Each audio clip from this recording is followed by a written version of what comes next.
Wassalatu wassalamu ala Sayyidina Muhammad, wassalatu wassalamu ala Sayyidina Muhammad. Donc il répète l'invocation encore une deuxième fois pour le prophète Muhammad alayhi salam en rajoutant Khatimi an-Nabiyyin. On peut dire Khatami an-Nabiyyin.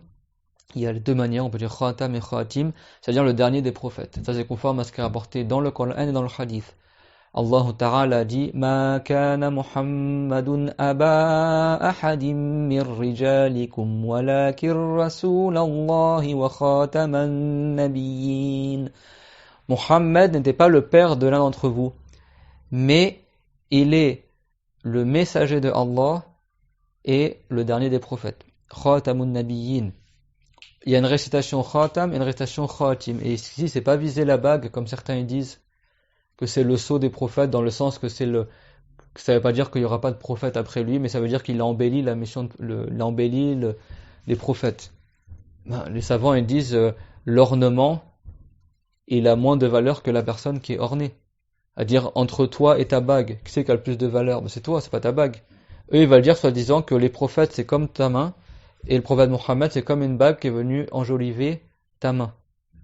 Ça, c'est une secte qui était en Inde, qu'on appelle les Qadianiya, qui sont encore existants aujourd'hui, qui apparaît au 19e siècle, qui suivent Ghulam Ahmed, qui ont leur centre en Angleterre, et qui prétendent que le prophète Mohammed, c'est pas le dernier des prophètes. Et ça, c'est contraire à ce qu'a rapporté dans le Coran et dans le Hadith. Le prophète Mohammed, dans le Hadith al-Bukhari, il a dit كانت بنو إسرائيل تسوسهم النبيون كلما هلك نبي خلفه نبي وأنا خاتم النبيين فلا نبي بعدي. Ça c'est la version d'Al-Bukhari. Certes, Banu Israël était gouverné par les prophètes. À chaque fois qu'un prophète mourait, un autre prophète venait le remplacer. Dieu l'a fait pendant des siècles, ce sont les prophètes qui ont secondé les rois dans leur gouvernement. Il y avait un roi musulman et un prophète qui le conseillait. Un roi, un prophète, un roi, un prophète. Ou des fois, c'était le prophète lui-même qui gouvernait, comme le prophète Sulaiman ou le prophète Daoud, alayhimus salatu wassalam. Pour tous les prophètes, alayhimus salatu wassalam. Et donc, Banu Israël, c'est-à-dire ceux qui étaient depuis Moussa alayhi salam jusqu'à Isa alayhi salam, depuis Moïse jusqu'à Jésus, ils étaient gouvernés par les prophètes. كانت بنو إسرائيل تسوسهم النبيون تسوسهم أي تحكمهم, ils sont gouvernés par les prophètes. كلما هلك أي مات. Ici halaka, ça veut pas dire que le prophète il s'est égaré. Halaka, c'est-à-dire qu'il est mort. À chaque fois qu'un prophète décédait, khalafahu nabi, un autre prophète venait après lui. Et après le prophète alayhi salam, qu'est-ce qu'il a dit? Wa ana khatamun nabiyyin fala nabiyya ba'di. Il a dit, et moi je suis le dernier des prophètes, alors il n'y aura pas de prophète après moi. C'est un hadith sahih qui est rapporté par Al-Bukhari. Et dans la version de Muslim, il rapporte que le prophète, alayhi salam, il a dit wa khutima biyan nabiyyun. Et par moi ont été clôturés les prophètes. Alayhimus salatu wassalam. Donc la croyance de Ahlus Sunnah wal Jama'a, de tous les musulmans, c'est que le prophète Muhammad, alayhi salam, il est khatamun nabiyyin ou khatimun nabiyyin. Comme il a dit ici, Abdurrahman al-Akhdari, wa khatami an-nabiyyin, d'accord? Il a dit ala Sayyidina Muhammadin khatimin nabiyyin wa imam al-mursalin. On l'appelle l'imam des envoyés, l'imam des prophètes, parce que quand il y a eu la nuit de l'Isra al-Mi'raj, le 27 de Rajab, le prophète alayhi salam, il a fait imam pour tous les prophètes à Bayt al-Maqdis, dans la mosquée de Jérusalem, et on l'appelle l'imam des prophètes. Imam à la base en arabe, c'est-à-dire le guide. Bon, tous les prophètes sont bien guidés, mais ça veut dire que le prophète était devant eux dans la prière. Donc ça, c'est la fin de l'introduction. Après, il continue, rahimahullah. أول ما يجب على المكلف تصحيح إيمانه ثم معرفة ما يصلح به فرض عينه كأحكام الصلاة والطهارة والصيام ويجب عليه أن يحافظ على حدود الله ويقف عند أمره ونهيه. Donc l'auteur là il commence réellement l'introduction et dit la première chose qui est un devoir sur la personne responsable, le mukallaf. Awwalu ma yajibu ala al-mukallaf. Le mukallaf en arabe, c'est-à-dire celui qui a été chargé des obligations et d'éviter les interdits. Celui qui est chargé en arabe, kallafa yukallif, ça veut dire chargé, mettre sur tes épaules, te donner en charge cette chose-là. Mukallaf, c'est l'enfant lorsqu'il devient pubère. si la personne elle est pubère, saine d'esprit, et qu'elle a entendu la base de l'appel à l'islam, c'est-à-dire qu'il n'y a qu'un seul Dieu, c'est Allah, et que Mohammed est le prophète de Dieu, et qu'il n'était pas fou, et qu'il était pubère, c'est environ 15 ans lunaires, ou plus chez certains savants, si son sperme elle est sorti, ou si la fille elle a les menstrues, il n'est plus un enfant ou une petite fille, il est devenu un adulte. Donc dès que l'enfant il devient pubère, si il a sa raison, et qu'il a entendu l'appel à l'islam, ce qu'on dit dans les deux témoignages, dans l'attestation de foi, ou dans l'appel à la prière quand on fait l'adhan, eh bien on considère qu'il est mukallaf, c'est-à-dire qu'il est responsable. D'accord? C'est-à-dire qu'il est responsable. Tout comme le prophète Aïssa l'a dit dans le hadith rapporté par Ahmad ibn Hanbal, Rufir al-qalamu an thalas, an al-na'im hatta yastayqiz, wa an al-majnun hatta yafiq, wa an al-sabi hatta yahtalim. Ça veut dire que les actes de la personne ne sont pas notés pour 3 types de personnes. Le qalam il est levé pour eux, c'est-à-dire que les anges ne notent pas. Ces gens-là ne seront pas jugés au-delà. Et il a cité celui qui est endormi jusqu'à qu'il se réveille, celui qui est fou jusqu'à qu'il retrouve la raison, et l'enfant jusqu'à qu'il devienne pubère. Et pour l'appel à l'islam, parce que Allah Ta'ala a dit dans le Coran, وَمَا كُنَّا مُعَذِّبِينَ حَتَّى نَبْعَثَ رَسُولًا. C'est-à-dire que Dieu ne châtie pas les gens, si ce n'est après leur avoir envoyé le message par le biais d'un messager. Donc les savants, la plupart des savants, ils ont dit que si la personne elle n'a pas entendu l'appel à l'islam, que ça soit pour l'existence de Dieu et l'existence du prophète Mohammed, elle est excusée et dans au-delà, elle ne sera pas châtiée. Elle ne sera pas châtiée. Donc ça, c'est la personne responsable. C'est qui le responsable? Alors, 3 conditions. Pubère, saint d'esprit, et il a entendu l'appel à l'islam. Si quelqu'un devient responsable, il devient concerné par l'obligation de croire en Allah Ta'ala et de faire la prière et de jeûner, etc. en fonction de sa capacité, comme ils ont détaillé les savants. Donc là, l'auteur, rahimahullah, qu'est-ce qu'il a dit? Awwalu ma yajibu ala al-mukallaf. La première chose qui est obligatoire sur la personne responsable, c'est quoi? Tashihu imani. Le fait de corriger sa croyance. C'est la meilleure des œuvres. Quand le prophète alayhi salam lui a été interrogé, il lui a été demandé Ma huwa afdalul a'mal, c'est quoi la meilleure des œuvres? Il a dit Imanun billahi wa rasulihi. Ça veut dire d'avoir la foi en Dieu et en son messager. Et dans la version de Muslim, c'est la version d'Al-Bukhari, dans Muslim, il a dit Imanun la shakka fihi. Imanun la shakka fihi. Une foi sans douter. Et la foi, la base de la foi, c'est de croire que Dieu, il existe, qu'il a tout créé, le bien comme le mal, le beau comme le laid, comme il a dit Subhanahu wa khalaqa kulla shay', et que Dieu ne ressemble pas à ce qu'il a créé, que sa parole c'est pas un son, ni des lettres, ni une langue, que Dieu l'a pour attribut la vie, et que sa vie elle n'est pas faite de chair, ni de sang, ni d'âme, que sa vie elle n'a pas de début, elle n'a pas de fin, que Allah Ta'ala il sait tout, et que sa science elle n'augmente pas, elle diminue pas, sa science est éternelle, elle n'a pas de début, elle n'a pas de fin, on ne peut pas l'imaginer, que Dieu n'a pas besoin de ce qu'il a créé. Et ça, Inch'Allah, je vous promets, Inch'Allah, que dans un autre cours, on étudiera un autre livre de l'école malikite qui est très connu au Sénégal ou dans les pays en Tunisie, au Maghreb, tout ça, qui est un petit livre pour les enfants où dedans il cite tous les attributs de Allah Ta'ala et on le fera en détail. Dieu a pour attribut également la toute-puissance, l'ouïe, la vue, la volonté, le fait qu'il ne ressemble pas à ce qu'il a créé, le fait qu'il n'ait besoin de rien, al-mukhalafatul al-khawadif, le qiyam bin nafs, que Dieu n'a besoin de rien. Et ça, chacun de ces attributs-là, ils ont leurs preuves dans le Coran, et ça on le verra dans un prochain cours. La parole, Dieu l'a dit, wa kallama Allah Musa taklima. Dieu a véritablement parlé à Moussa. L'ouïe, Dieu l'a dit, wa huwa as-sami'. Pour la vue, Dieu l'a dit, al-basir, celui qui a pour attribut la vue. Pour la volonté, Dieu l'a dit, illa an yasha Allah, sauf si Dieu le veut. Pour la toute-puissance, wa huwa ala kulli shay'in qadir, Dieu est sur toute chose tout-puissant. Pour le fait que Dieu ne ressemble pas à ses créatures, il y a beaucoup d'ayats dans le Coran, wa lam yakul lahu kufuwan ahad, c'est parmi les plus connus, laysa kamithlihi shay', à dire personne n'est équivalent à Dieu, wa lam yakul lahu kufuwan ahad, laysa kamithlihi shay', il n'y a pas une chose qui est similaire à Allah, fala tadribu lillahi al-amthal, n'accordez pas des ressemblants à Dieu, hal ta'lamu lahu samiyya, connaîtrais-tu un équivalent à Allah? Et beaucoup de ayats. Également, Dieu n'a pas de début, il a dit Huwal Awwal, celui qui existait avant toute chose. Il n'a pas de fin, Huwal Akhir, c'est-à-dire celui qui n'a pas de fin. Dieu l'a pour attribut également le fait qu'il soit unique, c'est-à-dire qu'il n'y a pas un autre Dieu que lui, personne n'a les attributs que Dieu a. personne ne crée comme Dieu y crée. Dieu il a dit Qul huwa Allahu ahad, dit Dieu est unique. Voilà, donc vous avez vu chaque attribut, il est dans le Coran. C'est pour ça que tous les savants sunnites musulmans ils citent ces 13 attributs-là qu'on vient d'évoquer dans leurs livres, que ce soit Shafirite, Malikite ou autre. Ça c'est connu. Et donc, de croire également que tous les prophètes étaient musulmans, que tous les prophètes ont un mérite plus que tout le reste des créatures. Dieu l'a dit, وَكُلًّا فَضَّلْنَا عَلَى الْعَالَمِينَ. Chacun des prophètes, on leur a accordé un mérite plus que tout autre, que tous ils sont musulmans. Dieu l'a dit, وَمَا أَرْسَلْنَا مِن قَبْلِكَ مِن رَّسُولٍ إِلَّا نُوحِي إِلَيْهِ أَنَّهُ لَا إِلَهَ إِلَّا أَنَا فَاعْبُدُونِ. Dans Surat Al-Anbiya, Dieu l'a dit وَمَا أَرْسَلْنَا مِن قَبْلِكَ مِن رَّسُولٍ إِلَّا نُوحِي إِلَيْهِ أَنَّهُ لَا إِلَهَ إِلَّا أَنَا فَاعْبُدُونِ. On n'a pas envoyé avant toi de messagers sans qu'à chacun d'entre eux, on leur ait révélé qu'il n'y a pas d'autre Dieu que moi, alors adorez-moi.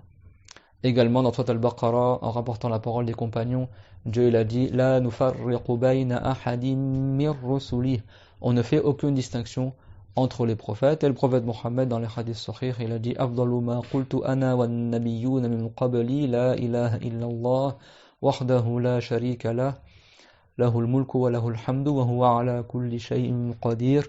La meilleure parole que j'ai dite moi ainsi que les prophètes qui m'ont précédé, c'est il n'y a de Dieu que Allah, la ilaha illallah, unique sans associé, wahdahu la sharika la, lahul mulku wa lahul hamdu. C'est lui qui possède toutes choses, c'est lui qui a la louange, qui mérite la louange absolue. Wa huwa ala kulli shay'in qadir, et il est sur toutes choses tout puissant. Et les prophètes sont bien sûr préservés de la mécréance, parce que Dieu a dit dans le Coran wala yarda li ibadihi al-kufr. Dieu n'agrée pas de la part de ses esclaves la mécréance, donc bien sûr les prophètes n'étaient pas mécrants parce qu'ils sont agréés par Allah Azza wa Jal. Les prophètes sont préservés des grands péchés, comme la fornication, boire de l'alcool, tuer un musulman injustement, consommer le riba, l'usure, manger du porc, boire de l'alcool. Tout ça, les prophètes en sont préservés, donc faites attention aux histoires mensongères qui sont inventées par les non-musulmans, que soi-disant le prophète Jésus il leur a encouragé à boire de l'alcool, ou que le prophète Youssouf il aurait voulu faire la fornication, l'adultère avec Zalikha, avec la femme de la personne qu'il avait élevée, le ministre du roi d'Égypte, El-Raziz, que soi-disant Ayoub, il y aurait des vers qui sortiraient de son corps. Tout ça, c'est des histoires qui sont fausses, parce que les prophètes sont des exemples pour les gens, ils sont des modèles pour nous, et Dieu il a dit لَقَدْ كَانَ لَكُمْ فِي رَسُولِ اللَّهِ أُسْوَةٌ حَسَنَةٌ لِمَنْ كَانَ يَرْجُو اللَّهَ وَالْيَوْمَ الْآخِرَ وَذَكَرَ اللَّهَ كَثِيرًا. Il y a certes dans le messager de Allah, sallallahu alayhi wa sallam, un exemple pour vous, pour ceux qui espèrent la récompense au jour dernier et qui évoquent beaucoup Allah. Donc les prophètes sont des exemples. Uswatun hasana. Et Dieu il a dit وَإِنَّكَ لَعَلَى خُلُقٍ عَظِيمٍ. En décrivant le prophète Mohammed, il a dit, et certes, tu as un comportement éminent. Et ça, c'est valable pour tous les prophètes que Dieu l'a envoyés, sont tous des modèles. Le premier d'entre eux, c'est Adam, alayhi salam. Et, comme il a dit, dans le hadith, c'est rapporté qu'ils ont demandé au prophète, alayhi salam, combien il y avait de prophètes. Il a dit 124 000. Après, ils ont demandé combien il y avait de messagers parmi eux de Rasoul, et il a dit 313, et après le compagnon demande au prophète est-ce que Adam était un prophète, et le prophète l'a dit oui, que c'était un prophète, Adam alayhi salam. Il a dit Naram Nabiyun, que c'était un prophète, et bien sûr parce que c'est lui qui a enseigné l'islam à l'humanité, c'était pas un prophète, d'où il a pris la voie de l'islam alors. Adam c'est le premier prophète et le premier des messagers alayhi salam, et le dernier d'entre eux c'est Mohammed alayhi salam. Donc il y a eu 124 000 prophètes, et ils étaient tous sur l'islam. Et parmi eux, 313 messagers. Les prophètes messagers, selon un avis, ce sont les prophètes qui ont reçu un livre révélé, comme le prophète Mohammed, le prophète Isa, le prophète Moussa, l'évangile, la Torah, Zabour, et les vrais livres, pas les livres falsifiés que je trouve aujourd'hui, qui prétendent être, c'est pas la Bible, des choses comme ça. Les vrais livres révélés qui n'existent plus autres que le Coran. Et les 5 meilleurs prophètes, c'est Ulul Razm, Khamsa. Ulul Razm, c'est-à-dire ceux qui avaient le plus de patience, ceux qui ont le plus patienté parmi les prophètes sont de 5, Mohammed, Ibrahim, Moussa, Isa et Nuh. Ça, c'est les 5 meilleurs prophètes, dans l'ordre de mérite. Le meilleur d'entre eux, c'est Mohammed, alayhi salatu wassalam, comme on a dit tout à l'heure, il a dit Ana sayyidu waladi Adam, je suis le maître des fils de Adam. Après, c'est Ibrahim, le père de beaucoup de prophètes, puisque c'est l'ancêtre du prophète Mohammed, l'ancêtre de tous les prophètes de Banu Israël. Donc on l'appelle Abul Anbiya, le père des prophètes, même si c'est pas le premier prophète. Le vrai père de tous les prophètes, c'est Adam alayhi salam, mais de manière relative, c'est le père de beaucoup de prophètes. Ibrahim alayhi salam, Abraham.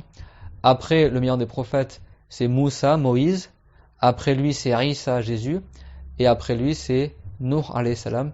Et comme Dieu l'a dit dans le Coran, Tilka rusulu faddalna ba'dahum ala ba'd. Il y a tout dans le Coran, subhanallah. Toutes les bases. Ces messagers-là, on a fait que certains d'entre eux sont meilleurs que d'autres. C'est vrai que Dieu l'a dit, parmi eux, il y en a à qui Dieu l'a parlé, parmi eux, il y en a, ils ont eu autre chose. Moussa et Mohammed alayhi salam, c'est les deux seuls prophètes à qui Dieu a parlé par une parole qui n'est ni un son, ni des lettres, ni une langue, sans que ça prenne place dans leur oreille, par une parole qui ne ressemble pas à notre parole à nous. On dit kalamullah, mais ça n'a rien à voir avec notre parole à nous.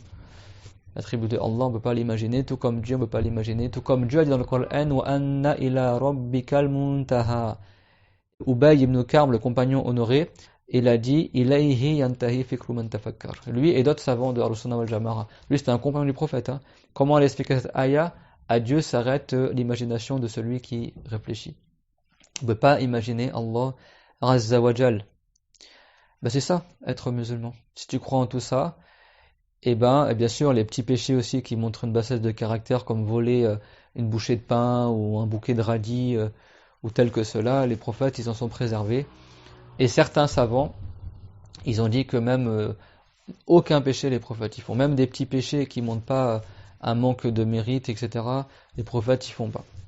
Donc il y a deux avis chez les savants sunnites. Certains savants sunnites et Ashralites, ils ont dit que c'est possible qu'un prophète il fasse un petit péché, mais qui n'est pas un péché de bassesse, mais il en fait immédiatement le repentir avant que les gens suivent le prophète en cela, comme ça s'est passé avec Adam alayhi salam, et comme le montre le sens apparent des ayats et des hadiths.